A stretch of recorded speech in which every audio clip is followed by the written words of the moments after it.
Yeah. So now, first and foremost, we'll get on to the tax rates of for the current year. So up to last year, you had exemption up to 3 lakhs. There was an exemption. In the current year also, there is an exemption up to 3 lakhs. But if you look at the slab rates, there is a drastic change in the slab rate. So from 3 lakhs to 6 lakhs, you are paying 5%. And here also, the 3 lakhs to 6 lakhs has been enhanced to 7 lakhs. So this is one important key change. So many of them were asking, Madam, like many were saying that up to 12 lakhs, there is no income tax. Whereas in the slab, there is a mention of 3 lakhs to 7 lakhs, 5%, again 7 lakh to 10 lakhs, there is a 10%. So what does it mean?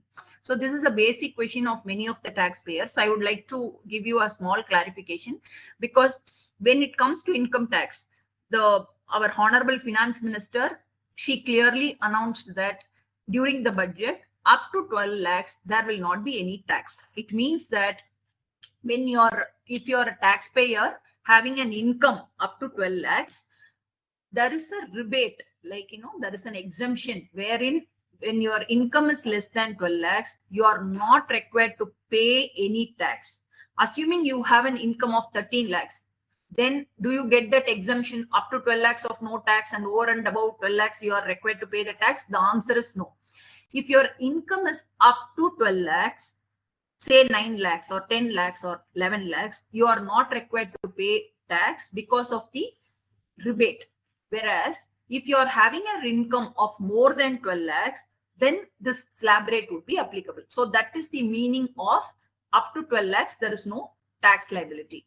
Now, this is the slab which has been notified, and in the finance bill, this is what it was passed. So all of you are requested to take note of the tax rates. Now let's move on to the income tax new amendment with respect to standard deduction on salary. So in today's session, we will cover all the types of income, like income from house property, income from business or profession, what are the amendments that have come in the income from other sources, and also some of the other amendments from TDS and TCS provisions as well. So when it comes to the income from house property, income from salary, the major reduction up to last year, it was up to 50,000. There was an ad hoc. It means without any condition, anybody having a salary of say 3 lakhs per month or 3 lakhs per annum, whatever may be the income, the standard deduction was applicable up to 50,000. This has been enhanced to 75,000 from this year onwards. Then the second key amendment, you may ask, what is it? Pension, because the pension is about family pension. So where do we have to report it? Many of them think that if it is a pension, then it has to be it is always the income from salary. It is not so. If you are a pensioner, it means that you are on employment. After retirement, if you are getting pension, then you are required to report under income from salary. So what in that case, what is the deduction that you get is up to 75,000. Whereas if you are if there is an employee who's retired and after his death any of his family members get a pension, that's called family pension. In such cases, they have to report it under income from other source. In such case, that 15,000 whatever deductions they were claiming under section 57 2A, it has been enhanced from 15,000 to 25,000. This is one of the welcome amendments in the last year which was introduced, which is applicable for the current year. That is the return that you are going to file for the financial year 2024-25, which is due by 31st of July. This amendment is applicable. Now let's move on to income from house property. See, our Income Tax Act is 1961. That means it's about more than 70 years of 7 decades of tax, old tax that we are reading. But if you look at the provision, there are certain provisions. Still, it is debatable, and the taxpayers interpret it in such a way that it suits them. Still, the matters are going up to the High Court level. So one such key thing is that where to report income from house property. It may look very simple, right? But still, there are cases where there is let me give you an example. There is a person who's running the business of PG, right? he's running a PG business, right? When he's running a PG business, in such case, this is a business income for him, because he also takes it on lease from the owner and then lets it to all the college students and others for their accommodation. On a monthly basis, he's charging rental income. In such case, this is purely his business. So why it should not be taxed under income from business or profession? That was the clarity or interpretation which was debated upon. Whereas, and second question of debate was that, assuming there is a homeowner, he has a property which has been let out to a shop, right? He has let it out to a supermarket. In such case, that is his business, because this is a commercial building. In that entire floor is entire building is consist of commercial building, and he has let it out to various business shops. If that being the case, why should he not be disclosing it under income from business or profession? Because he can claim all the other expenses. These are all genuine expenses which he is bearing it from his hand, say painting or maintenance of the common area, lift maintenance, electricity for common area, all the other expenses the landowner is incurring, and the building belongs to him. What he is getting the rental income is not from the residential property, it is purely from the commercial building. If that being the case, why it should not be shown under income from business or profession was the debate which was going on for a long time. But the Income Tax Act has clarified that. They have inserted explanation 3. They have very clearly stated any income which is coming from, irrespective of whatever you are doing business or whatever may be the nature of the building, it has to be necessarily shown under income from house property only. So it means that you will be getting a deduction under section 24, 30%. And if there is any interest on borrowed capital, that can also be claimed as a deduction, and also the property tax. It means that the deductions are restricted to 30%. You cannot claim any expenses on an actual basis. So that's the one major difference, and it has brought in a lot of clarity in the current, through the current amendment. Now, the next is that capital gain. Chaitanya was also with me. He will also add. So when it comes to capital gain, so there are now lot of changes in the capital gain, because in the 23rd July 2024, because the budget was announced, and during the budget, it was very clearly stated there is a cutoff period, say 23rd of July. The transactions which happened prior to the 23rd of July and post 23rd of July, the capital gain transactions will suffer different rate of taxes for different types of assets. You have to be extremely careful. That's the reason why in the beginning of the session itself, I informed we will have an exclusive session only on capital gain for about 45 minutes, so that we can elaborately cover all the provisions, how it has to be taxed, how it has to be reported, along with the practical case study. We'll handle that session. But just to give you a brief, let's understand, as far as the capital assets are concerned, let's consider two types of asset. One is the shares. Okay, when it comes to shares, there are shares which are long term and short term. You know what is a long term and short term, because more than 12 months, more than 24 months, more than 36 months. We'll come to that later. So for the time being, you assume that there is a short term capital gain which arises out of sale of shares, right? Short term capital gain arising out of sale of shares up to 23rd July. That is, before 23rd July, it was taxed at 15%. That has been enhanced to 20%. That means there is an increase in the short-term capital gain tax on the sale of securities. So now let's go to the long-term capital gain. When it comes to the long-term capital gain, let us have two categories of assets. One is that immobile property, right? Any other assets, like any other assets other than shares. So when it comes to the shares also, you can have two classes. One on which the security transaction tax is paid. Other one, security transaction tax is not paid. You may ask, what is security transaction tax? Any shares that are listed in the NSE or BSE that suffers the STT. Other shares, say there can be a private limited company shares, which is not listed. There can be a public limited company, but still not listed. So the private placement only happens, that valuation happens through a different mechanism. In such case, unlisted shares, there is a special rate of tax for that if it's a long-term capital gain. So as far as this current year is concerned, that means financial year 24-25 is concerned, you have to take care whether it falls under prior to 23rd or post 23rd of July. That you have to keep in mind. So when it comes to shares up to that period, that means prior to 23rd of July, the long-term capital gain on sale of shares where STT was suffered, it is taxed at 10%, and then post that it is 12.5%. So for a simple calculation, for your simple remembrance, I would say anything long-term capital gain, irrespective of the class of assets, it has been unified at 12.5%, right? So later on, you can see what kind of assets, whether it was sold prior, what is the term of holding, all that you can keep it in your mind. I don't want to confuse you with too many things. So just for your simple understanding, keep in mind that any long-term capital gain asset, which the transaction happened post 23rd of July, will suffer tax at 12.5%. Type of assets can be anything, right? So next is that we will move on to for property. This is when it comes to immobile property, because majority of the transactions and the clarifications were sought on this topic.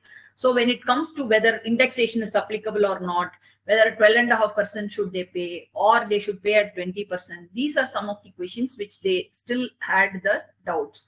So for your understanding, once again, I'm repeating, if any transaction, if it is long-term capital gain post 23rd July, then it suffers as 12.5%. And also, if it is both schemes are available, right? There was a confusion whether the new scheme, old scheme, 20%, whether both coexist. So there was a confusion at the time of budget, even after the amendment of budget, but still the board notified that, clarified that both schemes, like the old scheme in the sense 20% also is going to have. So any assets that you have sold after 23rd July with indexation, without indexation, then only the rate of tax will be varying 12.5% if it is without indexation. Otherwise, it will continue to be taxed at the old scheme, that is at 20% with indexation. So we will have all this in detail when we have a exclusive session on capital gains.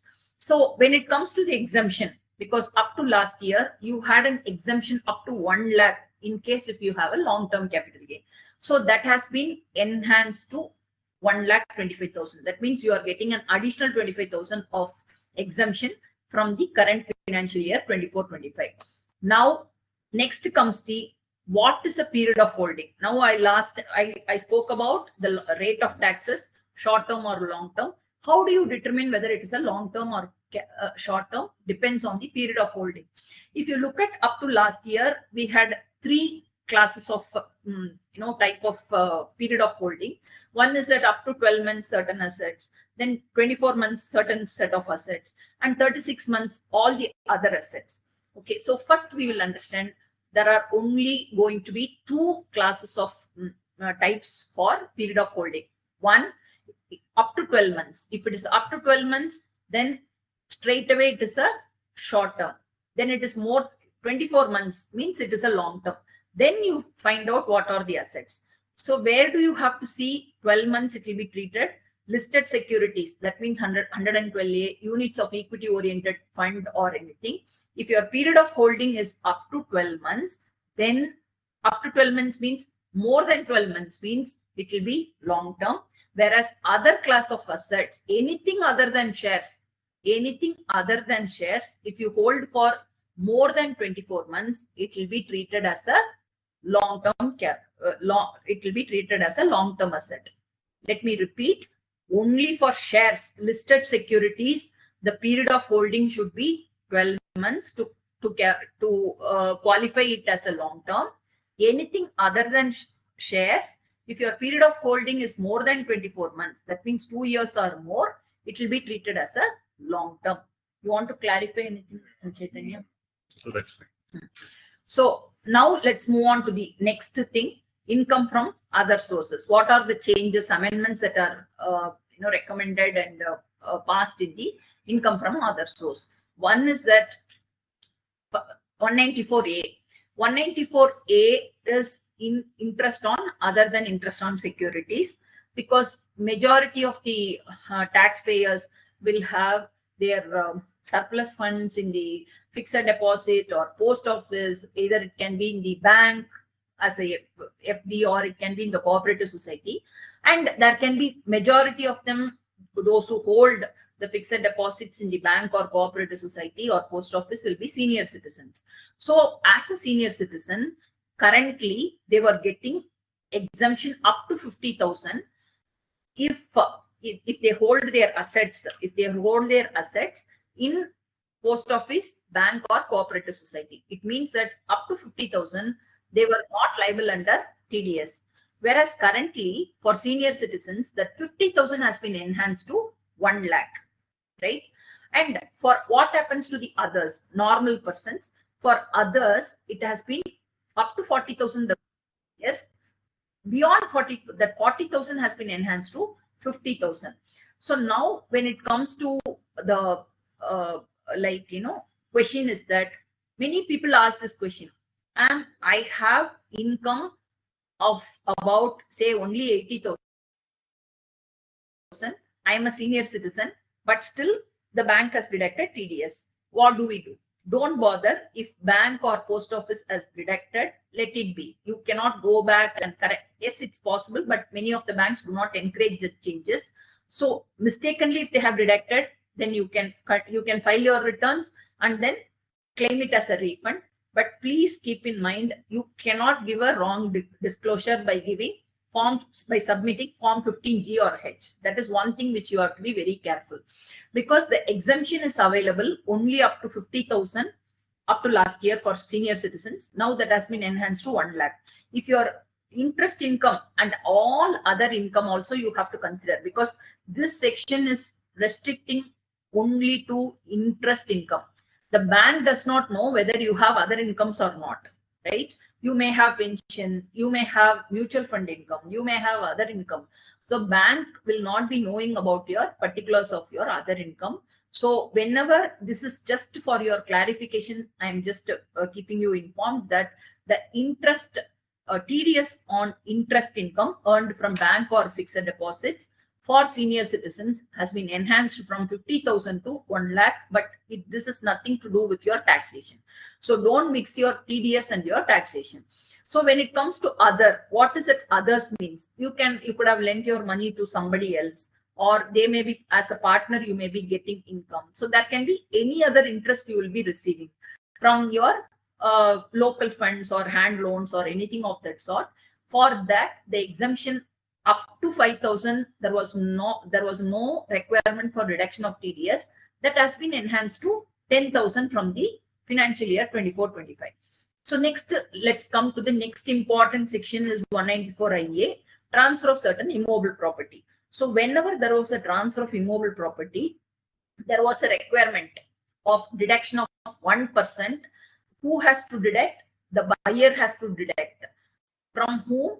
From the seller. So whenever the buyer, anybody buying a property of more than 50 lakhs, the buyer has to deduct 1% TDS and then pay only the 99.99% to the seller. So that 99% he has to pay to the seller, 1% he has to remit it in the form of TDS.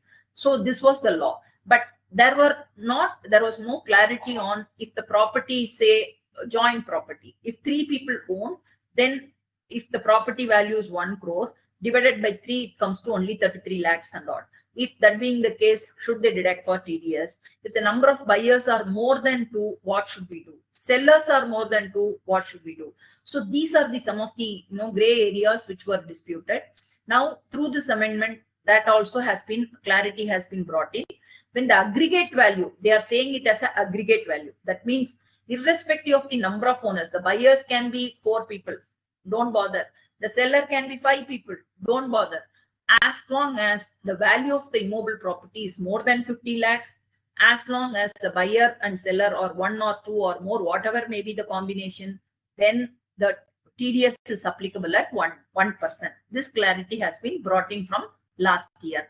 So when I say the clarity has been brought in, new provisions are introduced, please keep in mind, non-following of any of the amendments will be subjected to penalty and interest. So you have to take due care. There is no excuse from non-following. So you have to be extremely careful whenever it comes to the amendment. That's the reason why we are having this session on what are the amendments with respect to the law. So next comes the 194 IB, payment of rent by an individual. So this you have to be careful because there is an amendment. As far as this year is concerned, I want to bring out one more thing. There were certain amendments which were effective from 1st of January 2024. There were certain amendments which were applicable from 1st of October 2024. There were certain amendments which were applicable after 23rd of July 2024. There are certain amendments which are applicable from 1st of January 2025. So you have to be extremely careful when it comes to this year, which provisions are applicable effective from which date, because the interest, the interest for non-payment of advance tax will also differ accordingly. So whenever you are reporting any income, you have to take care whether you are subjected to tax during that period or post that cutoff period. So keep in mind. So when it comes to 194 IB, payment of rent by an individual or HUF, there are certain amendments. Earlier, up to 1st of October 2024, it was paid at 5%. Now post October 2024, that has been reduced to 2%. There is a 3% reduction. So in a way, wherever there is a lesser lower TDS after amendment, it's well and good. If you have by mistakenly deducted at a higher rate, no problem. There is no bar or there is no penalty or consequences. But mistakenly, if you have it's the other way, then only there would be a problem, right? So next, it comes to the 198, which is deemed income. This is also one thing which majority of the taxpayers who are non-residents or who have income from other countries, they ask. They feel that they have a very small income of say $1,000, right? Let's take an example. There is a resident, he's a resident Indian who earns income from dividend from US, right? In US, they deduct TDS, right? They deduct TDS. How we have here Form 16A, there also you have.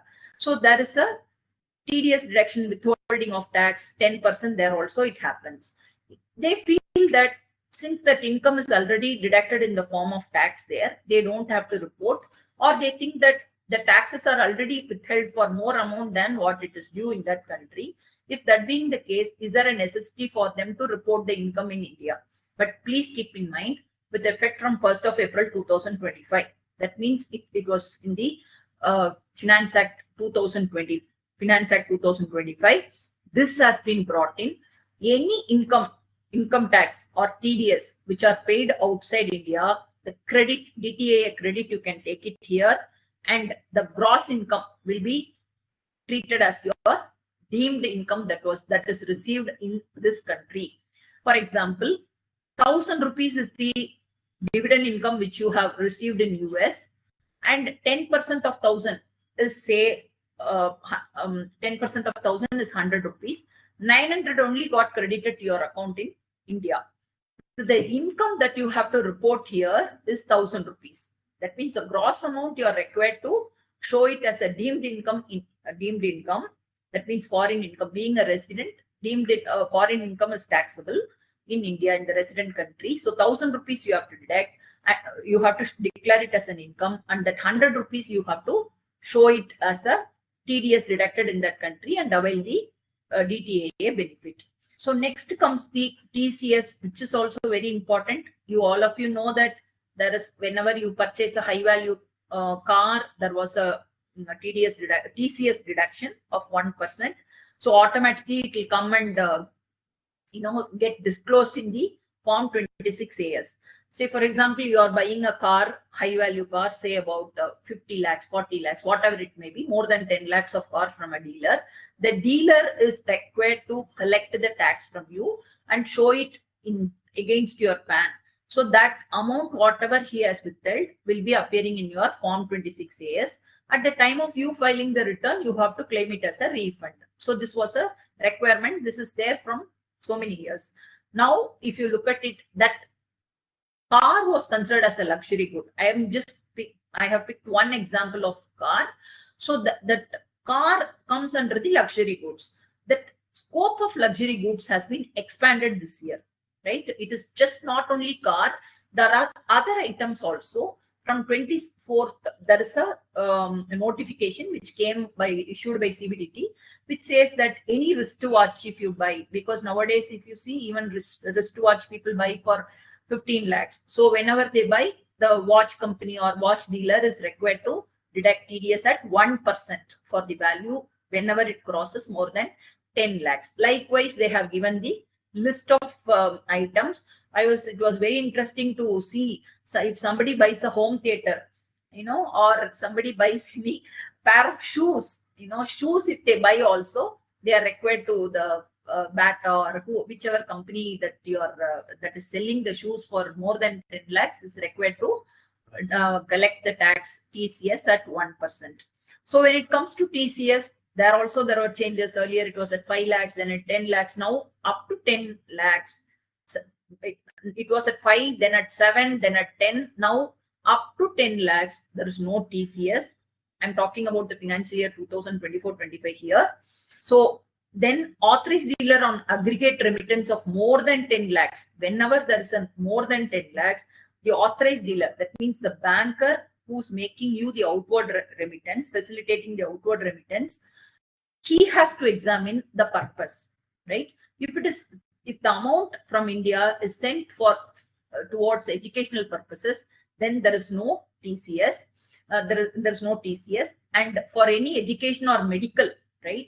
If it is towards a loan, there is no TCS. If there is for education or medical treatment, then it is at 5%.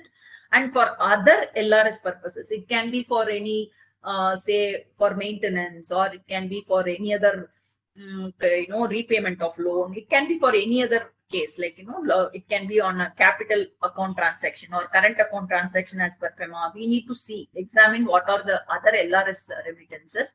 In such cases, other purposes can be subjected up to 20%.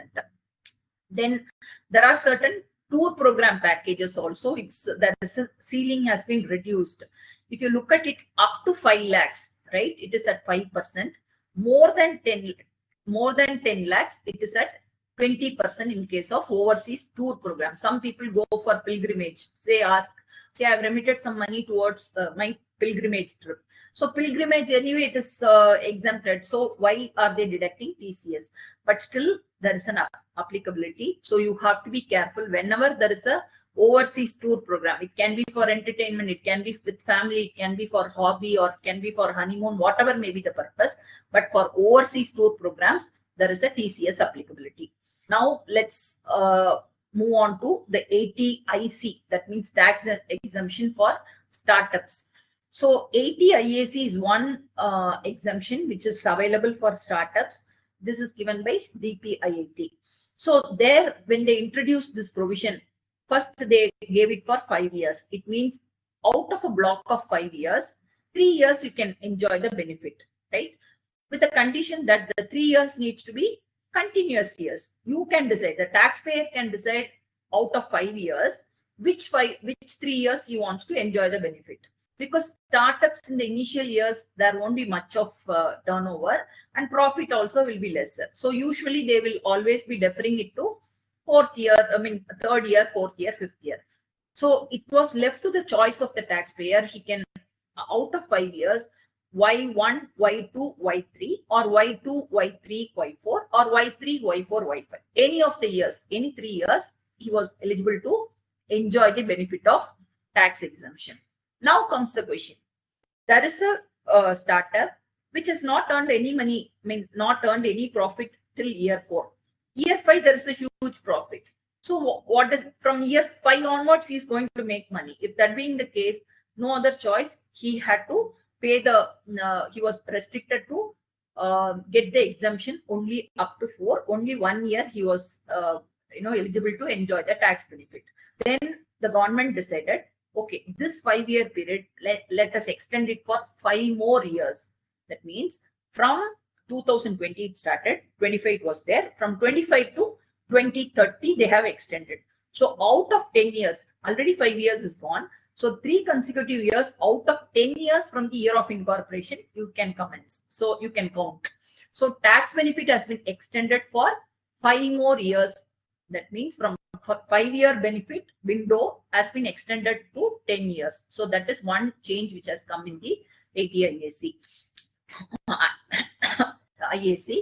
Then next comes the exemption of withdrawal from NSS by individuals. So earlier when National Savings Scheme was introduced, there was no exemption. Now they have made the changes with the retrospective amendment.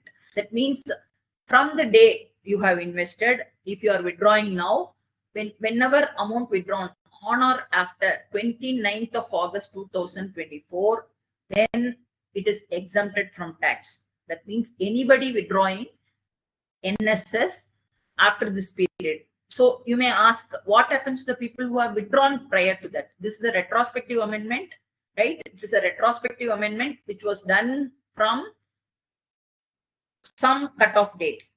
So the question is, the person who has withdrawn from 1st of April to 29th of August, is he eligible for exemption? That part we have to examine, and we will tell you, because this is a proviso which is inserted retrospectively with effect from 29th of August 2024. Okay. Next is that there are certain whenever there is a NSS, if you are an employer, if you are a self-employed person, then there was a cap, right? Up to 50,000 only you can invest. If you are an employee, then there was a cap on your salary. If your salary is so much, on that 10% only you are restricted to invest in NSS. That 10% has been enhanced to 14%. So this is one. Next comes the updated return. I hand over this session to Chaitanya to take it forward from here, because there are certain amendments with respect to the updated returns. Hello, hi. As Sujatha ma'am told, so there are so many changes in during the financial year 24 and 25. So be careful while filing the income tax during this year, because there are so many changes. If you violate or non-compliance of any rule, it may lead tax interest penalty will applicable. So if you missed out any income or choosing a wrong provision, those and then it will be coming as an additional tax liability in the form of interest or penalty. And there is a section 139(8)(a). So updated return previously, so we can file only 2 years of income tax return. Now in recent amendment in the budget, they extended, so we can file last 4 years of ITR. So for that also they given the time limit with additional by making the payment of additional taxes. So previously, so there is a time. So if you are filing the updated return 12 months from the end of relevant assessment year, then we need to make the 25% of additional tax. It is over and above the tax. So if you are going to file an income tax return 24 months from the end of the relevant assessment year, then the tax will be 50% of the additional tax. This one, so in recent budget they inserted one more extension of the time limit given for updated return. If you are filing the 36 months from the end of the relevant assessment year, then taxpayer has to make the tax payment 60% of the additional taxes. So if you are filing the updated return 48 months from the end of the relevant assessment year, then taxpayer has to make the payment 70% of additional taxes plus interest.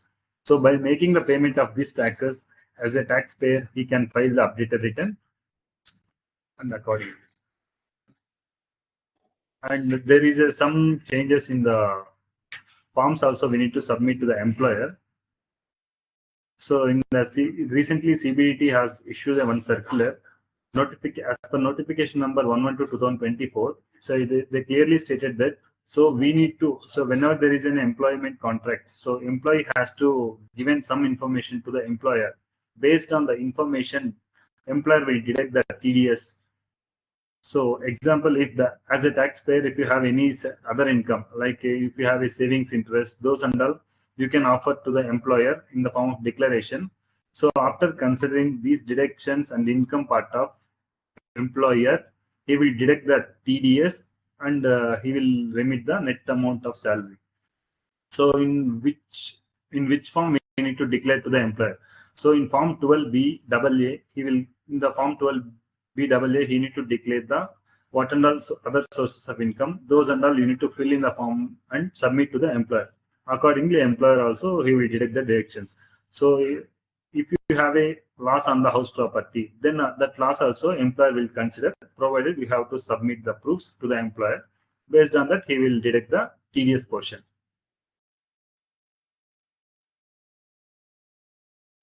And there is a new provision inserted, and it's a 194T, section 194T.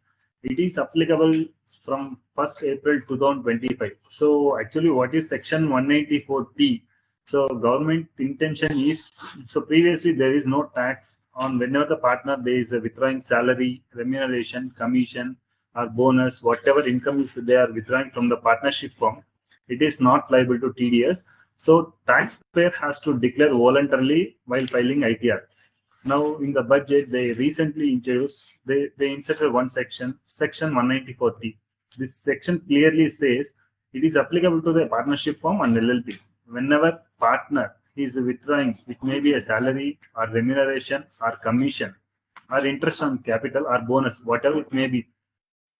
Apart from withdrawal, it may loan on, it is not applicable. Remaining part and all, whatever he is withdrawing, then TDS will be applicable. There is a threshold limit also. If the entire during the financial, if the withdrawing limit is below 20,000, then 194 section T itself is not applicable.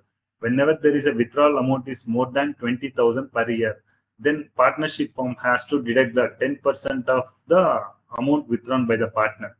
So some partners, they will be withdrawn the bonus year end.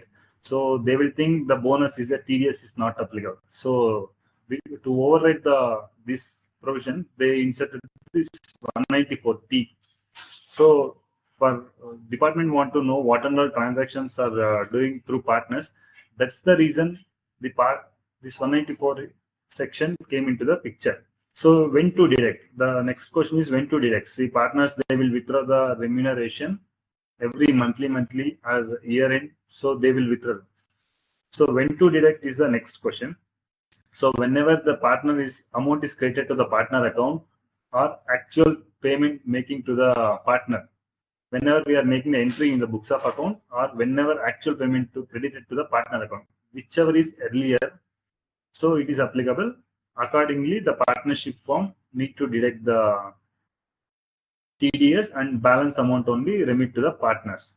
So if you not deduct, what will happen is the next query.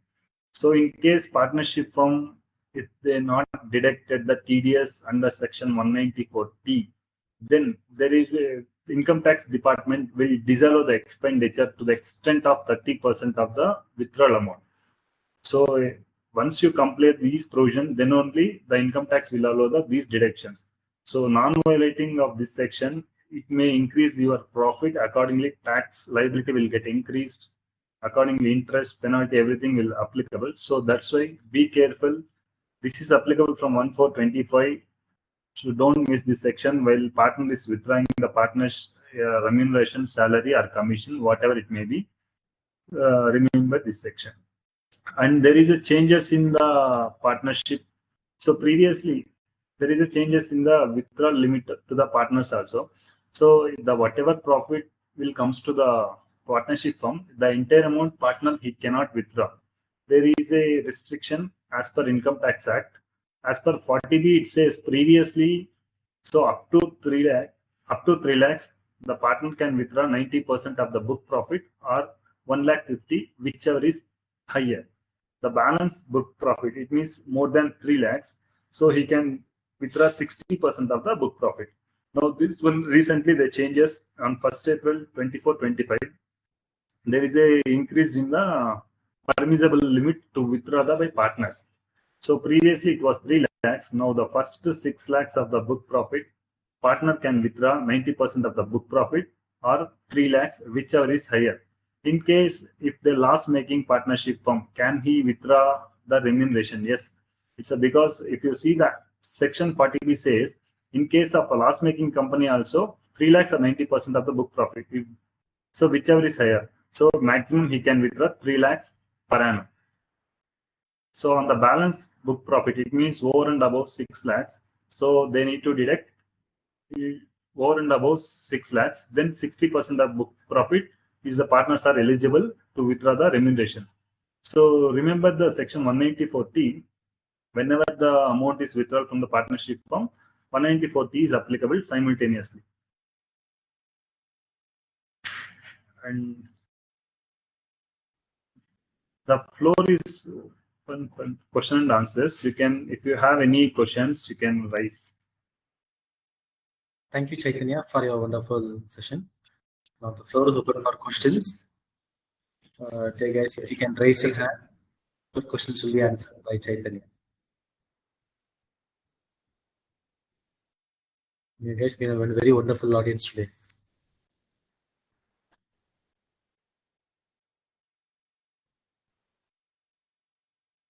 Also, this session will be uploaded in our YouTube channel. You can revisit anytime for your further doubts, clarifications.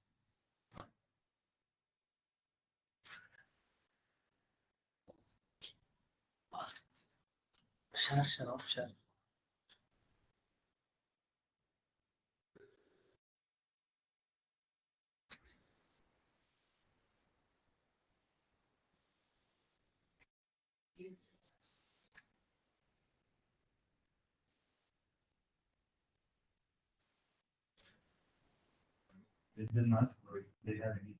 Sure. We'll just wait for some more time.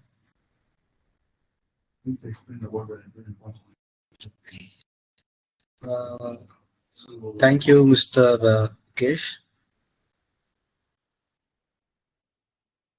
Your answer will be answered by.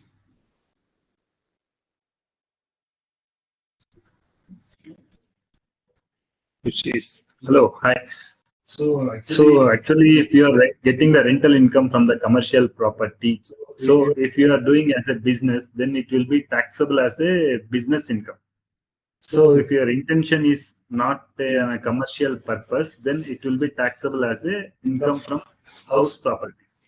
So you are doing the commercial activities. It means ultimately you are doing a business, so it will be taxable under business income. Thank you, Chaitanya.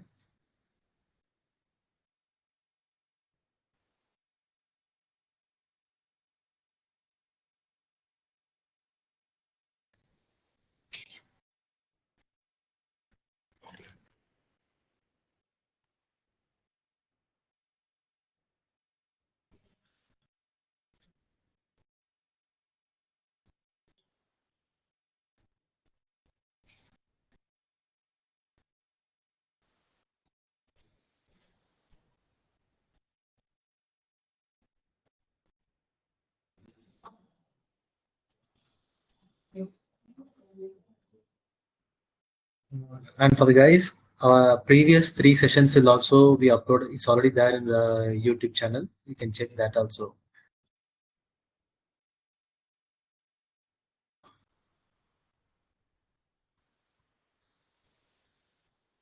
Let's wait for some more time.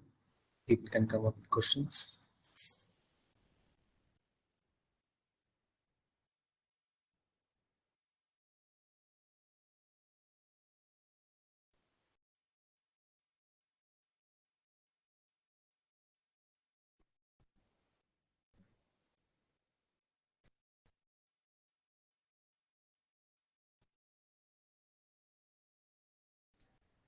So we'll upload in our YouTube session.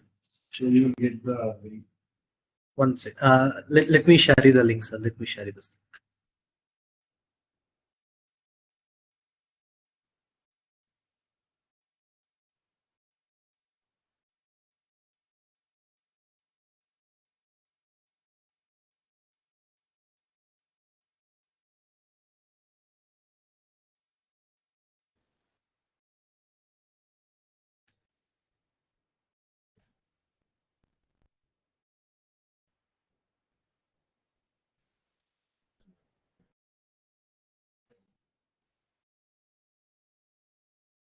I have uploaded the Linktree link in the broadcast chat.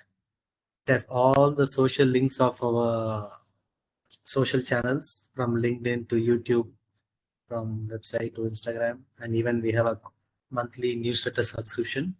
You can check that too. And we'll be updating about our upcoming sessions in our all the social channels. Please update with this. Thank you, Jagdish. Thank you for your feedback. Thank you, sir. This session will be uploaded by afternoon mostly, or you can check in Monday. Our previous sessions are already there in the YouTube channel.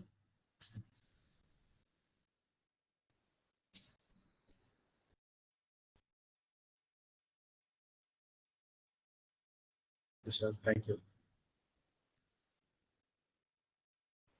To all the people who stayed till the end, we are very much happy and grateful for that. Thank you. Let us wait for 5 more minutes to end the session. Since we said 12, we'll be there, and our Chaitanya is there to answer your queries. I'm sure you all got our Linktree link.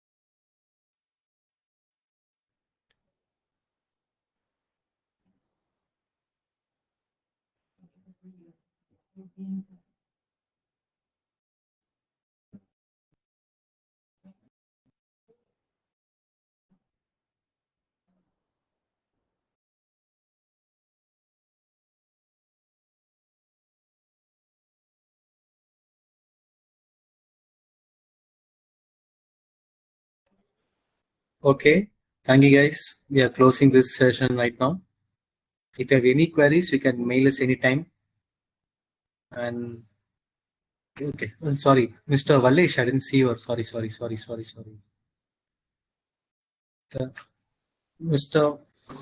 Vallesh and Mr. Ramkumar, yeah, we'll be answering your queries right now. Mr. Vallesh, you're online. We can.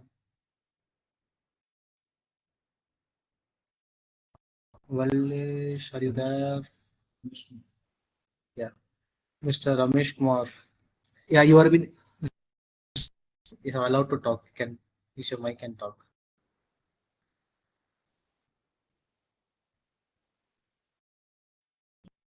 Mr. Ramesh Kumar.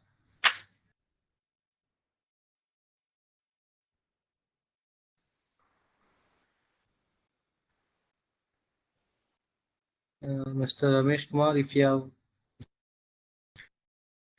you can please talk right now. You can unmute yourself. Your mic is in mute.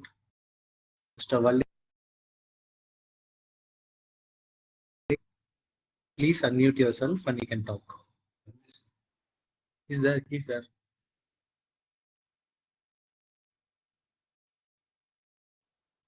Mr. Ramesh Kumar, can you please explain what exactly you want regarding TDS of partnership firm remuneration? Okay. The question is raised by Ms. Ramesh Kumar. It's regarding TDS of partnership from the remuneration. Yes, TDS, whenever the partner is withdrawing, it may be a remuneration, it may be a salary, bonus, whatever the amount is withdrawn by the partner from the partnership firm, then the partnership firm is subject to liable to deduct the TDS under section 194T. This section is applicable from 1st April 2025. So it is not applicable from 24-25. So be careful who are all doing the partnership forms when are they going to withdraw the remuneration, salary, bonus, or commission, interest on loan. Whenever they are withdrawing, then the partnership firm is liable to deduct the TDS when they are remitting to the partners.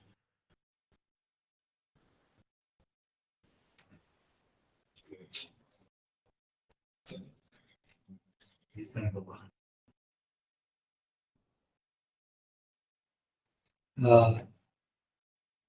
Valesh, if you are there, can you please tell about your queries? Mr. Chaitanya is here to explain. And I hope Mr. Ramesh Kumar, GP sir, you got your answers.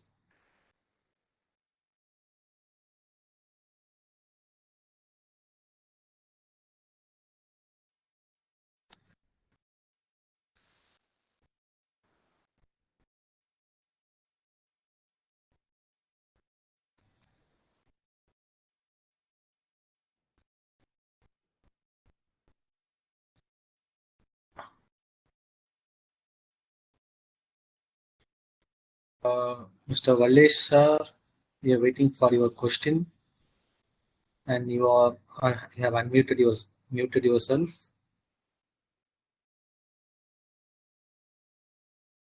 Guys, thank you so much. We are closing the session, and Mr. P.V. Valesh sir, if you have any queries, you can please reach out to us through our office phone.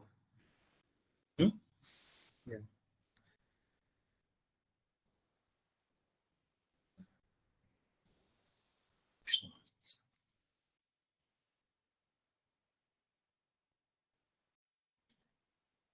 Thank you for joining.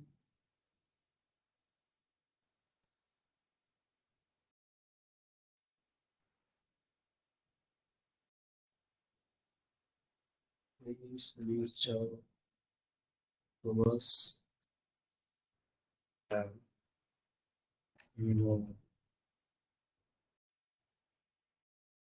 Queries regarding this. Thank you all. Hey, your question.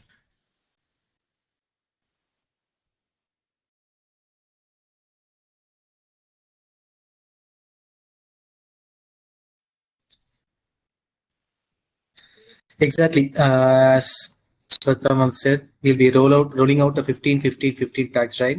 So any people will be sending out the link very soon, and you can also see the link in the Linktree link which I shared in the question answers broadcast chat. So what we'll be doing is you'll receive a link. You can set up a time, 15 minutes time with Swataji or Chaitanya. We'll be answering your queries directly. Short, sweet, and you'll be getting your answers.